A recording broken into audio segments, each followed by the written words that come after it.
안녕하세요. 저는 대기과학자 조천호입니다. 국립기상관에서 30년 동안 일을 했었고요. 5년 전에 은퇴를 해서 지금은 글을 쓰고 강연을 하면서 지내고 있습니다.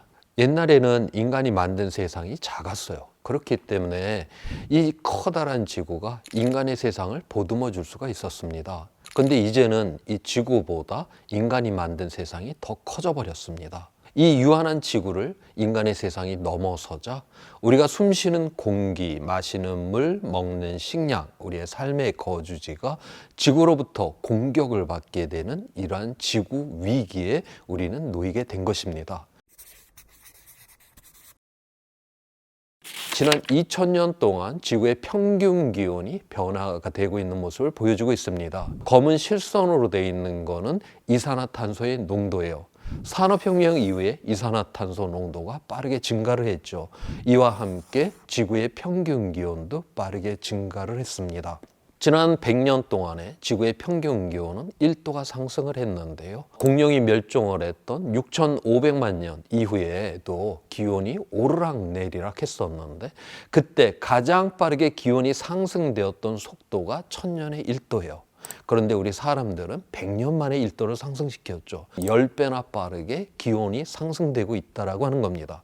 이렇게 기온 상승이 빠르게 되면 이 균형을 맞추고 있던 기후가 불안정하게 되면서 극단적인 날씨가 많이 일어나게 됩니다. 이 그림은 육지 위에 있는 대표적인 백엽상 온도 의 그런 이제 분포도를 나타내고 있는데요. 여기서 중앙에 있는 값, 이거를 우리가 평균값이라고 하는데 평균값이 가장 많이 발생을 하겠죠. 평년보다 온도가 굉장히 높은 경우는 적게 발생하고 평년보다 온도가 낮은 경우는 적게 발생을 하겠죠. 그래서 이런 분포도가 종의 모양을 갖게 되는데요. 이 종 모양의 분포도가 이제 최근 들어와서 많은 변화가 일어났는데요. 1951년도 이후 2020년까지 육상에서 약 1.7도 정도가 상승을 했습니다.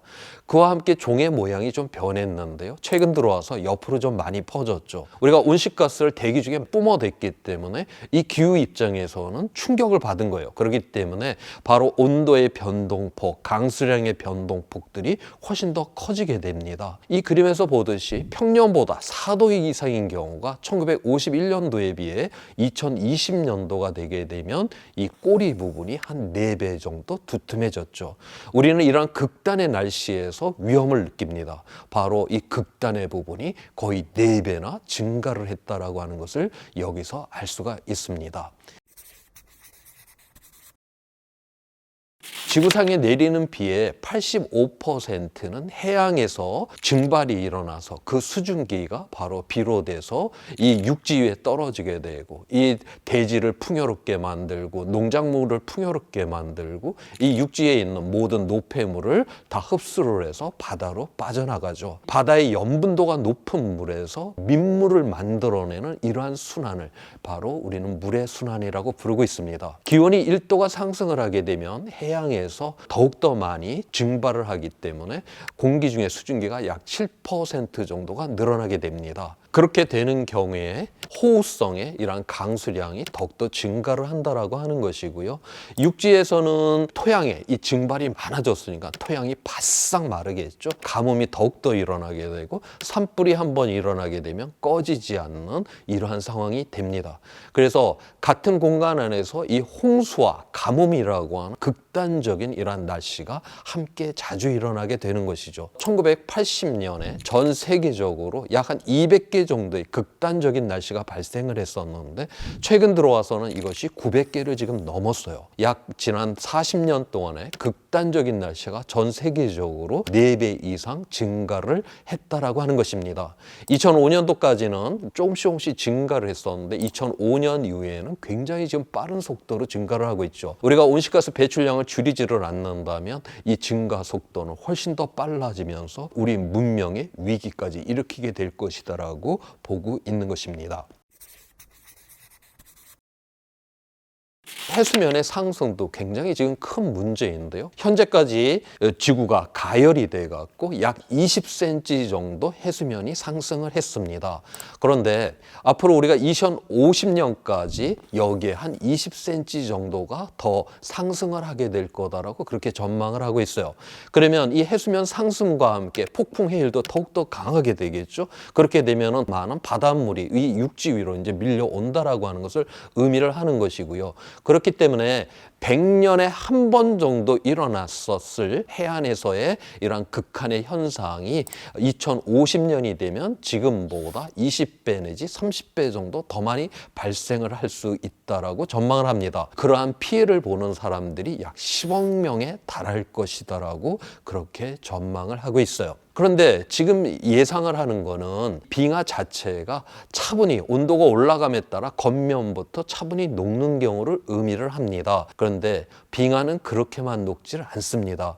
우리가 사탕을 입안에 집어넣고 깨트리질 않으면 오랫동안 그 모습이 유지가 되죠. 그런데 우리가 이 사탕을 깨트릴 수가 있잖아요, 이빨로. 그렇게 되면 표면적이 늘어나서 순간적으로 이 사탕이 입안에서 녹습니다. 마찬가지로 오늘날 기온이 올라가니까 이 빙하가 불안정해서 여기저기 지금 금들이 가고 있어요. 이것이 깨질 수가 있다라고 하는 것이죠. 지금 극단적으로 우리가 온실가스 배출을 하는 경우에 이 깨지는 것까지 고려를 하게 되면 금세기 말에 물이 1.75m까지 상승을 하게 될 거다라고 보고 있고요. 2300년이 되면 15m까지 상승을 할 수 있다라고 보고 있습니다. 지금 그린란드에 있는 빙하가 싹 다 녹으면 물이 7m 정도 상승이 가능하고요. 남극 빙하가 싹 다 녹으면 60m까지 가능하기 때문에 이렇게 많은 물들이 녹아서 상승을 할 수 있다라고 하는 겁니다. 그래서 일부라도 이 빙하가 깨져서 녹는다라고 하면 우리 인류에게는 파국적 위험의 상황에 들어가게 될 것이다라고 전망을 하고 있습니다.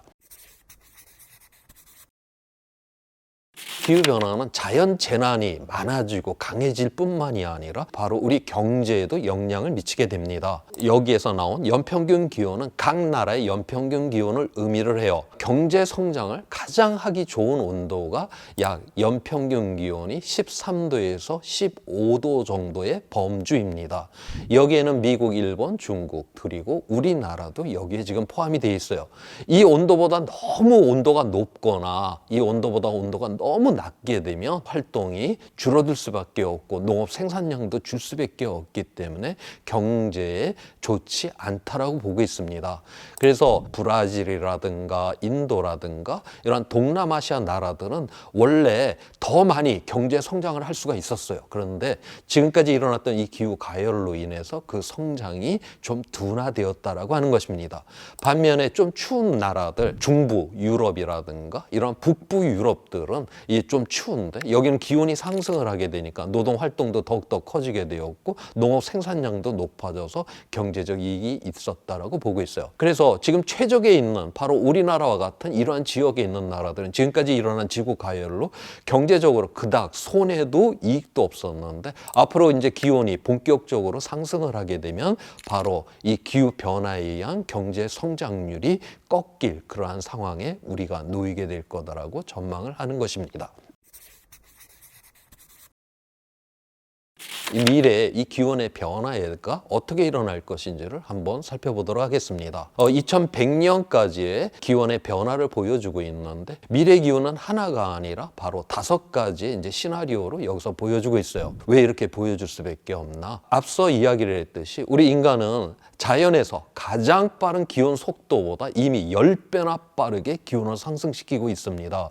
그렇기 때문에 미래의 기온은 자연이 결정할 수가 없습니다. 우리 인간들이 어떤 세상을 만드느냐에 따라서 온실가스 배출량이 달라지게 되고 거기에 따라서 미래 기후가 결정이 난다라고 하는 것입니다. 안토니오 구테우스 유엔 사무총장이 오늘날의 이 기후 위기에 대해서 지금 우리 인류는 기후 지옥을 향한 이 고속도로에서 가속 페달을 밟고 있는 중이다라고 하는 이러한 표현을 했습니다.